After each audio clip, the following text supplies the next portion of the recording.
Shri Gurubhyo Namaha. Harihi Om.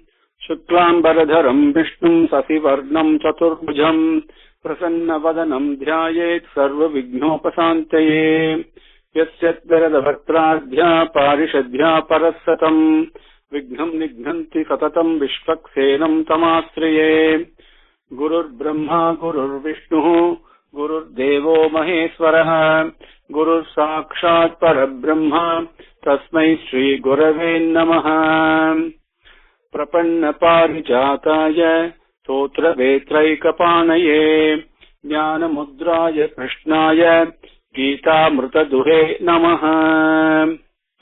With Bhagavan's grace, we concluded the Karma Yoga yesterday. So what we will do, we'll do a revision today, right? And go through the English first and then go through the Slokam, like we did with Sankhya Yoga. Arjuna said, Madhusudana, if you consider knowledge to be superior to action, then, my most respected Keshava, why do you compel me to undertake this terrible action of war? You seem to be baffling me with confusing instruction. Tell me for sure the one thing that is most beneficial to me. Sri Bhagavan said, you have such a pure heart, my dear, I will tell you. I taught two paths of spiritual discipline early on. In accordance with their inherent preferences, I taught the knowledge path for the seekers of knowledge and the work path for those with the compulsion to work. Just because you don't begin an action does not free you from that action. Also, by discarding action, you do not get fulfillment either.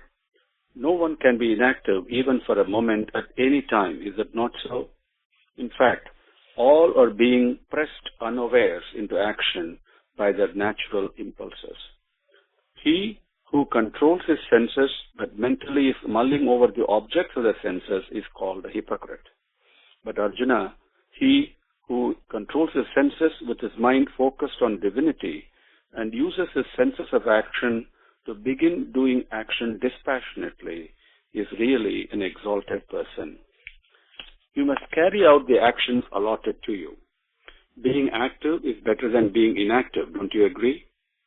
Inaction makes it difficult for the body to carry out even its basic functions. Look, Arjuna, in this world, actions that are done without giving up the desire for results bind one to further actions. Therefore, Kaunteya, unconcerned with the result, do your allotted action very well. In the beginning, the Creator created man and the spirit of sacrifice together, inseparable from each other. He then blessed the man, saying, may you establish yourself in the spirit of sacrifice always. Your spirit of sacrifice will grant all your wishes. With your sacrificing attitude, may you worship, please, and protect the Devas. May the angels, in turn, worship, please, and protect you. By this mutual service, you will obtain exalted benefits. The Devas, worshipped and pleased by such sacrifices, will give you all desired things for enjoyment. After all, if one enjoys the things that are really given by the Devas to him without offering them back to the Devas in gratitude, he is only a thief, isn't he? The benevolent people enjoy the remnants and results of such sacrificial attitude and thereby free themselves from all sins. But those who take care only of their interests incur sin. Beings are born from food. Food is born from rain. Rain is born out of sacrifice. Sacrifice is born from action. Understand that action has arisen from the Vedas. The Vedas themselves have blossomed from the indestructible indweller. Therefore, the all-pervasive indweller is always present and manifest in sacrifice. He who does not understand and obey this dynamic equilibrium of the wheel of nature immerses himself in sensory pleasures and sinful acts, wasting away his life. But he who enjoys the pleasures of the company of his indweller and is contented and happy with it has no necessity for performing action. For him, There is no benefit from either undertaking an action or not undertaking an action. He really has nothing to seek in his interactions with the beings of the world.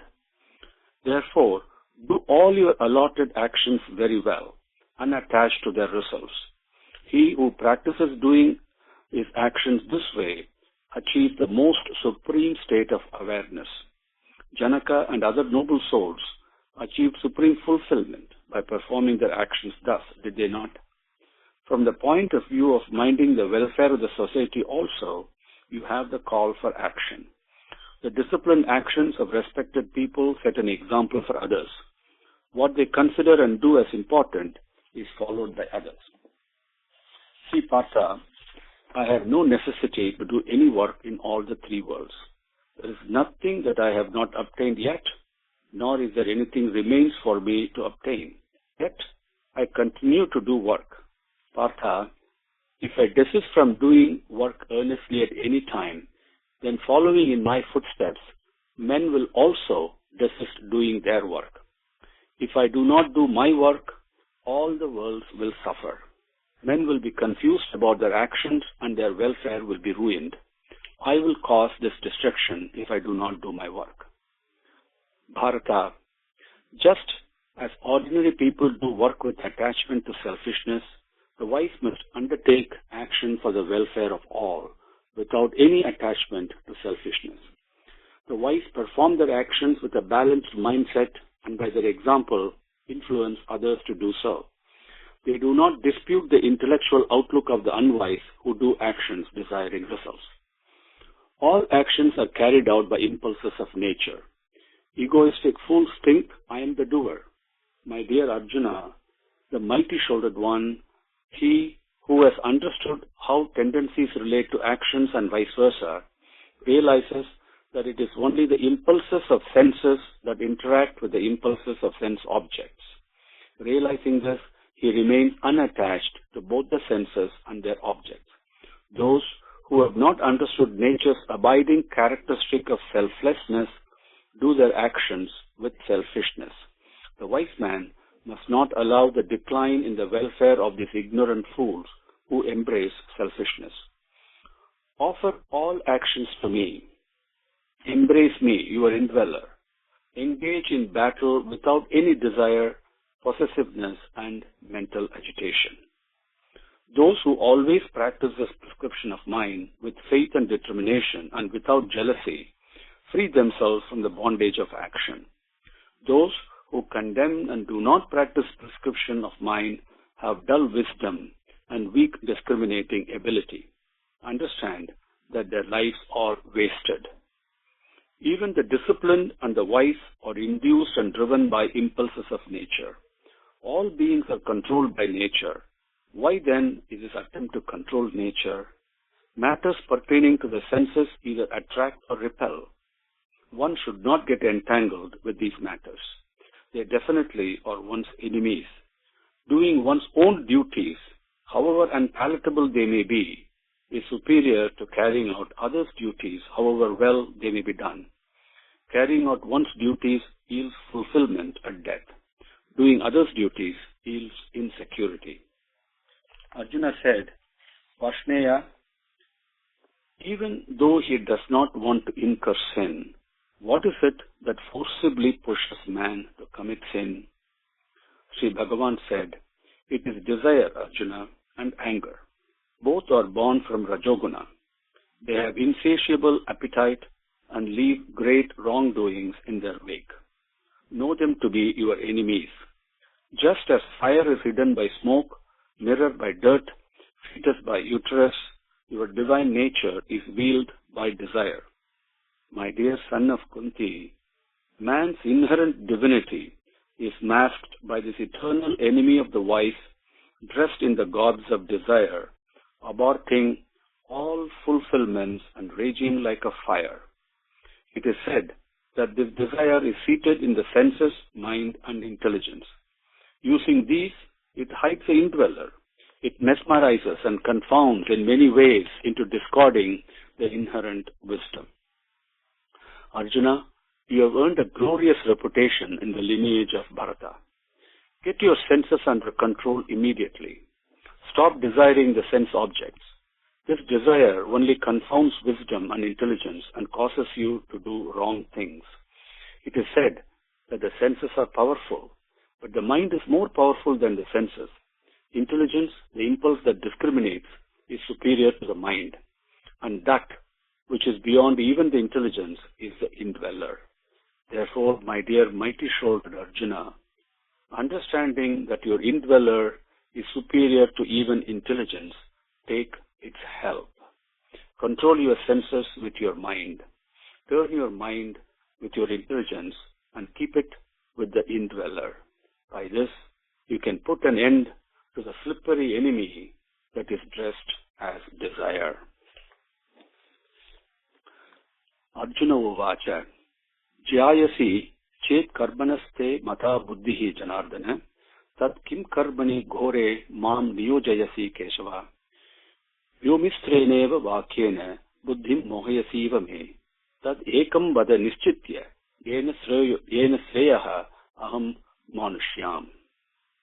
Sri Bhagavan uvacha lokesmin vividha nishtha pura prokta maya nagha jnana yogena sankhyanam karma yogena yoginam na karmana manaramban naishkardyam purushosnute na cha sanyasanadeva siddhim samadhigacchati na hi kaschit chanamapi jatu tishtati akarmakrutu karyate hi avasaha karma sarvaha prakriti jaihi gunaihi karmendriyani samyamya ya aste manasa smaran indriyartan vimudhatma nityacharaha sa uchyate. Yes vivindriyani manasa niyamyarabate arjuna karmendriyaihi karma yogam asaktaha sa visishyate. Niyatam kuru karma tvam karma jyayo hi akarmanah sarira yatra picha tena prasiddhet akarmanah yajñartatat karmanon yatra lokoyam karma bandhanah tadartham karma kaunteya mukta sangaha samachara saha yajñaha prajaha srishtva purovacha prajapatihi anena prasavishyadvam yeshavostu ishta kamaduk devan bhavayatanena te deva bhavayantu vaha parasparam bhavayantah sreyah param avapsyata ishtan bohan ihavo deva dasyante yajna bhavitaha tair dhaktan pradayebhyah yo bhunte stena eva saha yajna sishtasinah santah muchyante sarvat kilpishaihi punchate te tvagam papa ye pachanti atmakaranat annat bhavanti bhutani parjanyat anna sambhavah yajñat bhavati parjanyah yajñah karma samudbhavah karma brahmodbhavam viddhi brahmakshara samudbhavam tasmat sarvakatam brahma nityam yajñe pratishtitam evam pravartitam chakram na anuvartayati iha yaha agayuhu indriyaramaha mogham partha sa jivati. Yastu atmaratireva syat atmatriptascha manavah atmanyeva cha samtushtah tasya karyam na vidyate naiva tasya krutenartah na akruteneha kaschana na chasya sarvabhuteshu kaschit arthavya pasrayah tasmat asaktaha satatam karyam karma samachara asaktaha hi acharan karma paramapnoti purushah karmanaiva hi samsiddhim asita janakadayah lokasangraham evapi sampasyan kartum arhasi yadyat acharati sreshtah tad devetaro janah sa yat pramanam kurute lokah tadanu vartate name partha asti kartavyam trishu lokeshu kinchana na anavaptam avaptavyam varta yevacha karmani yadi hi aham na varteyam jatu karmani yatantritah mama vartman anuvartante manushyaha partha sarvashah. उच्चीदेयुः इमे लोका न कुर्याम् कर्म चेदहम् संकरस्य च कर्ता स्याम् उपहन्याम् इमाः प्रजाः सक्ताः कर्मणि अविद्वांसः यथा कुर्वन्ति भारत कुर्यात् विद्वाम् तथा सक्तः चिकीर्षु लोकसंग्रहम् न बुद्धिभेदम् जनयेत् अज्ञानाम् कर्मसंगिनाम् जोषयेत् सर्वकर्माणि विद्वान् युक्तः समाचरन् प्रकृतेः क्रियमाणानि गुणैः कर्माणि सर्वशः अहंकार विमूढात्मा कर्ताहम् इति मन्यते तत्त्ववित्तु महाबाहो गुणकर्म विभागयोः गुणा गुणेषु वर्तन्त इति मत्वा न सञ्चते प्रकृतेः गुणसम्मूढाः सज्जन्ते गुणकर्मसु तान् अकृष्णविदः मन्दान् कृष्णविन् न विचालयेत् मयि सर्वाणि कर्माणि सन्न्यस्य अध्यात्मचेतसा निरासीत् निर्ममो भूत्वा युद्धस्य विगतज्वरः ये मे मतमिदम् नित्यम् अनुतिष्ठन्ति मानवाः श्रद्धावन्तः अनुसूयन्तः मुच्यन्ते तेऽपि कर्मभिः ये वेददभ्यसूयन्तः न अनुतिष्ठन्ति मे मतम् सर्वज्ञानविमूढान् तान् विद्धि नष्टान् अचेतसः सदृशम् चेष्टते स्वस्याः प्रकृतेः ज्ञानवानपि प्रकृतिम् यान्ति भूतानि निग्रहः किम् करिष्यति इन्द्रियस्यार्थे रागद्वेषौ व्यवस्थितौ तयोर्न वशम् आगच्छेत् तौ हि अस्य परिपन्थिनौ श्रेयान् स्वधर्मो विगुणः परधर्मात् स्वनुष्ठितात् स्वधर्मे निधनं श्रेयः परधर्मो भयावहः अर्जुन उवाच अत केन प्रयुक्तोऽयम् पापं चरति पूरुषः अनिच्छिन्नपि वाष्णेय बलादिव नियोजितः श्री भगवान् उवाच काम एष क्रोध एष रजोगुण समुद्भवः महाशनो महापाप्मा विद्धयेनम् इह वैरिणम् धूमेनात्रीयते अग्निः यथा दर्शो मलेन च यतोल्बेनावृतः गर्भः तथा तेन इदम् आवृतम् ज्ञानमेतेन ज्ञानिनः नित्यवैरिणा कामरूपेण कौन्तेय दुष्पूरेण अनलेन च इन्द्रियाणि मनोबुद्धिः अस्याधिष्ठानम् उच्यते एतैः विमोहयत्येष ज्ञानम् आवृत्य देहिनम् तस्मात् त्वमिन्द्रियान् यादौ नियम्य भरतर्षभ पाप्मानं प्रजहीहि एनं ज्ञानविज्ञाननाशनम् इन्द्रियाणि पराणि आहुः इन्द्रियेभ्यः परम् मनः मनसस्तु परा बुद्धिः यो बुद्धेः परतस्तु सः एवं बुद्धेः परम् बुद्ध्वा संस्तभ्य आत्मानमात्मना जहि शत्रुम् महाबाहो कामरूपम् दुरासदम् इति श्रीमद्भगवद्गीतासु उपनिषत्सु ब्रह्मविद्यायां योगशास्त्रे श्रीकृष्णार्जुन संवादे कर्मयोगो नाम तृतीयोऽध्यायः। ओम श्री गुरुभ्यो नमः।